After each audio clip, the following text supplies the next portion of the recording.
வணக்கம் நண்பர்களே. நான் தாரு. And I am Rishi. Come, let's learn together. ஒரு மங்கை ஆபத்தான கொடியில் பலமை இருக்கிறது. அவன் தனியாக அனுபவிக்க விரும்புகிறான. அவன் முழுதுமில்லாமல் மங்கைகளை சேர்ந்து விடுகிறான். ஆனால் அவை செய்யும்போது பிரச்சனை ஏற்படுகிறது. அவன் உத்தரவுப்படி மங்கைகள் விழுந்து பொருட்கள் இருக்கின்றன. அவன் உடல் செய்த துயரை உணரும். ஒரு நல்ல மங்கை அவனை சேர்ந்து பகிர்வு செய்யும் அர்த்தத்தை வழிந்து கொள்கிறாள். வேறு மங்கைகளும் வந்து பகிர்ந்து கொண்டால் அனைவரும் மகிழ்ச்சியாக இருப்பார்கள்.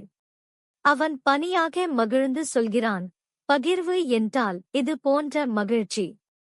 நீதி, பகிர்வு மகிழ்ச்சியை நிறைந்த வாழ்க்கையை தரும்.